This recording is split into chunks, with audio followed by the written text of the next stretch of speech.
दोस्तों, अचानक प्रयागराज महाकुंभ के दौरान प्रकट हो गया सैकड़ों नागों का झुंड, जिसे देखकर वहां सभी उपस्थित लोगों के रोंगटे खड़े हो गए।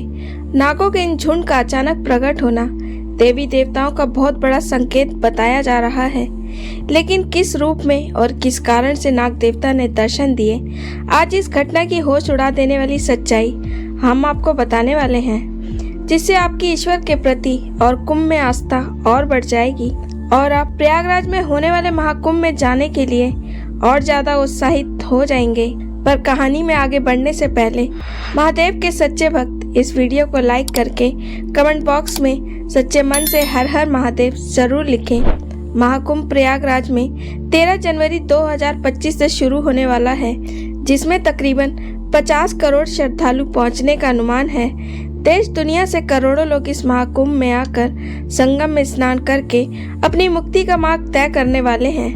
मान्यता है, संगम में डुबकी लगाने वाले इंसान के सारे पाप धुल जाते हैं और वह बैकुंठ का हकदार बन जाता है।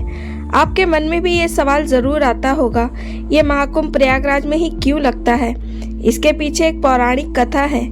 बताया जाता है कि समुद्र मंथन देवताओं और असुरों ने मिलकर किया था ताकि अमृत प्राप्त किया जा सके। तो इस समुद्र मंथन से कई चीजें निकली थी, जिनमें 14 बहुमूल्य रत्न भी शामिल थे।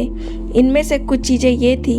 इसमें सबसे पहले हलाहल विष प्राप्त हुआ, जिसे भगवान शिव ने ग्रहण किया था।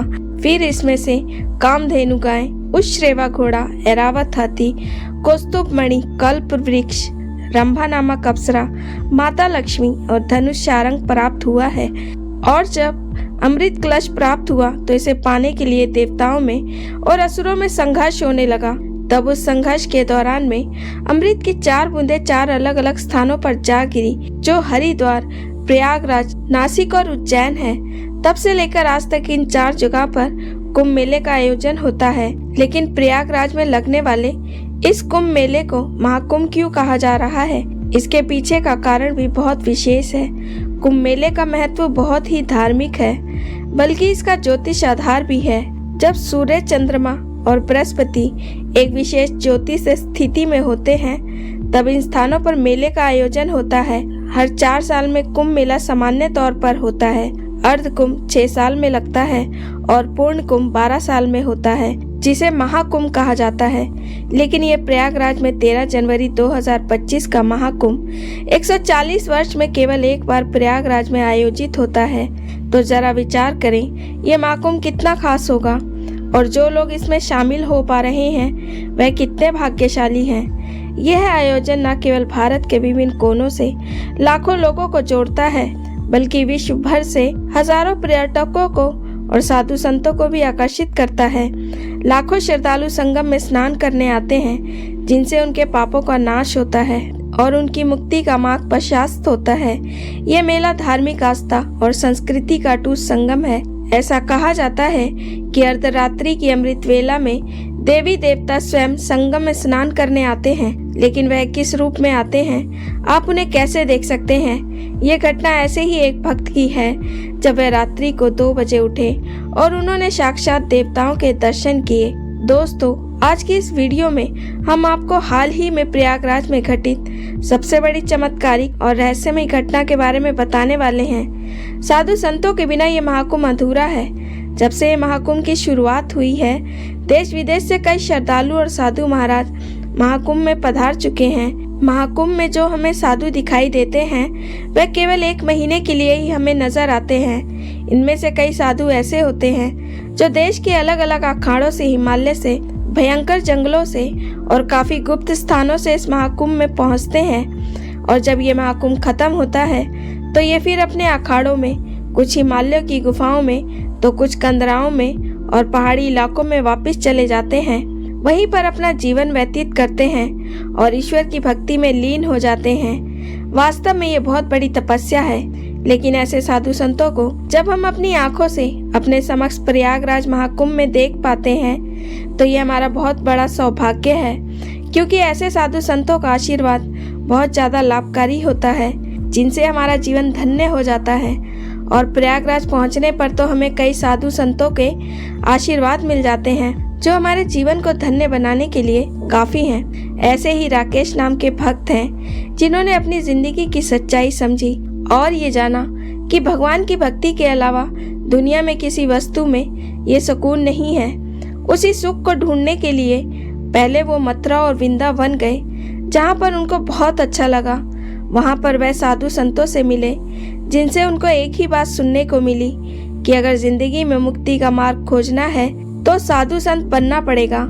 अब राकेश जी पर इन साधु संतों की बातों का इतना असर हो गया कि वे अपनी जिंदगी में वैराग्य प्राप्त करना चाहते हैं। उन्हें लगा कि अब प्रयागराज महाकुंभ में जाने की योजना बनानी चाहिए, क्योंकि वे साधु संतों से जुड़कर जिंदगी को और गहराई से समझना चाहते थे।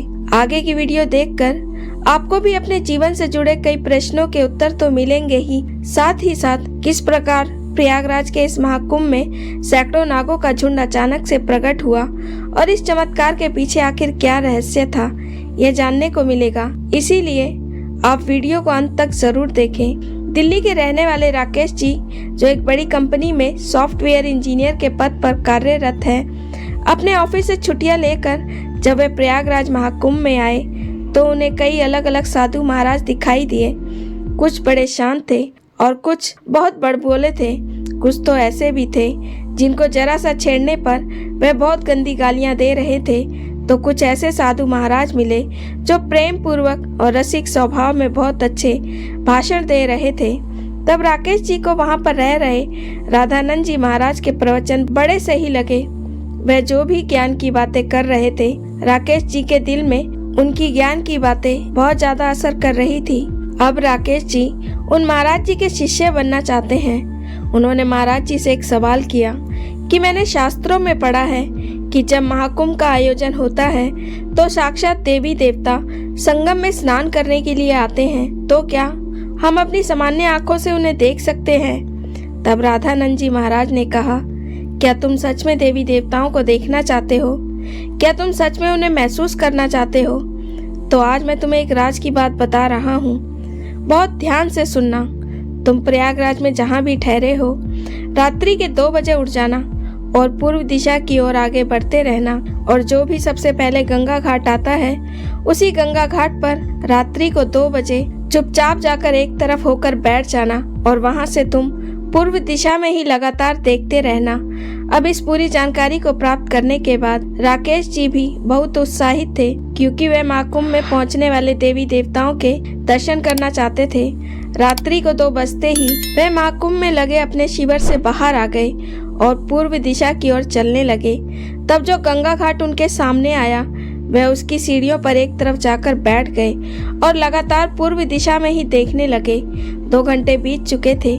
सुबह के 4 से 5 बज गए, लेकिन कोई देवी देवता अभी तक उन्हें दिखाई नहीं दिए। उनके मन में निराशा थी।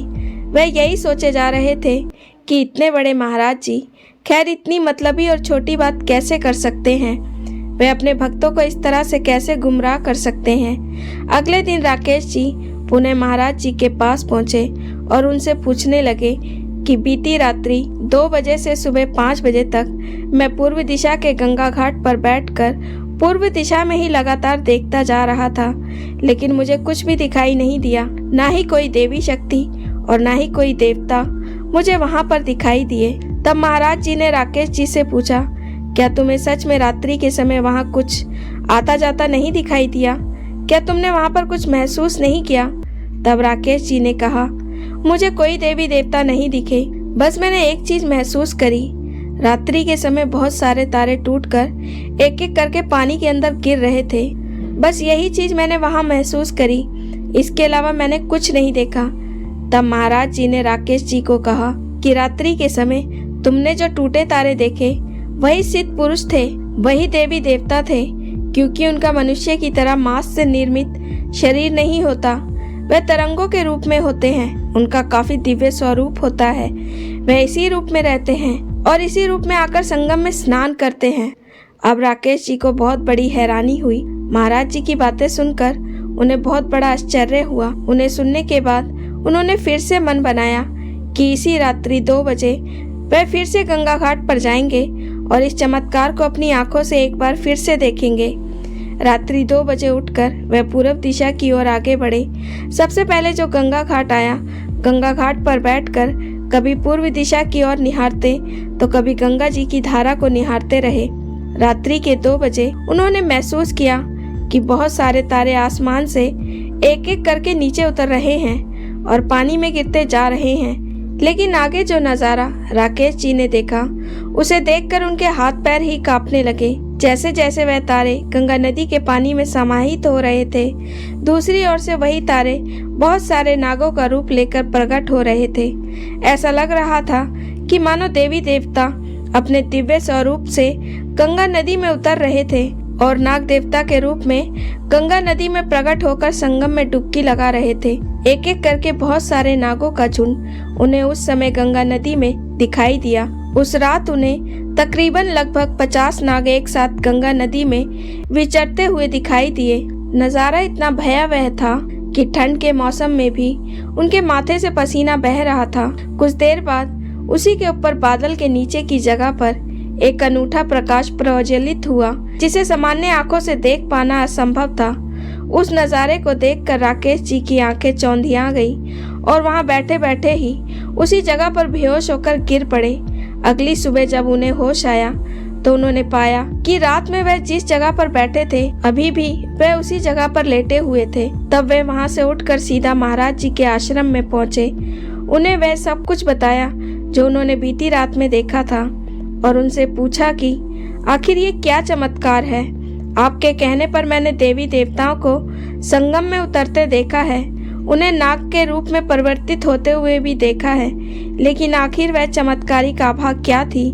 मैंने एक ऐसा तेज प्रकाश महसूस किया जिसने मेरी आंखों को एकदम से बंद कर दिया और उस समय मैं बेहोश हो गया। तब महाराज जी ने कहा कि तुम बहुत भाग्यशाली हो, तुमने साक्षात महादेव के दर्शन किए हैं। जिस प्रकार तुमने एक एक देवता को तारे के रूप में गंगा नदी में संगम में स्नान करते हुए देखा और उसके बाद जो तुमने तेज रोशनी देखी, उसे ही देवों के देव महादेव कहते हैं। सभी देवी देवता रात्रि के समय गंगा के संगम में डुबकी लगाने आते हैं, लेकिन उनके साथ साथ देवों के देव महादेव भी इसी संगम में शाही स्नान के दिन भाग लेते हैं। और जो तुम्हें नागों का झुंड दिखाई दिया, वह सभी महादेव के गण हैं। और जो तुम्हें चमत्कारिक तेज रोशनी दिखाई दी, वह कोई और नहीं, तुम्हें साक्षात महादेव के दर्शन हुए हैं, जो मनुष्य अपनी सामान्य आंखों से नहीं देख सकता।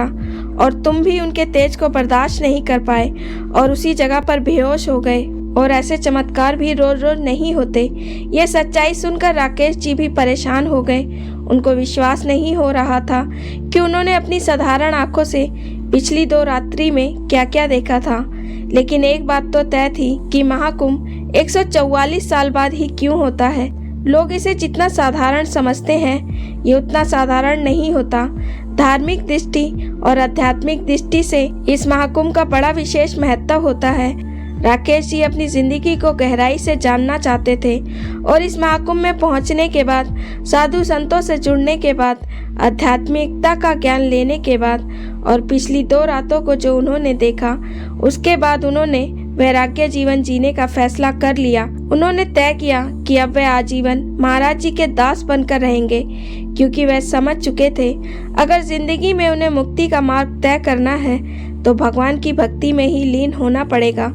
तभी उन्हें ज्ञान मिलेगा और वैराग्य की प्राप्ति होगी और तभी वह जीवन का असली मतलब जान पाएंगे और यही मार्ग उन्हें शांति और सुकून प्रदान करेगा। जिसके बाद राकेश जी ने हमेशा हमेशा के लिए अपनी सॉफ्टवेयर इंजीनियर की नौकरी को छोड़कर महाराज जी के शिष्य बन गए और उन्होंने संन्यास ले लिया।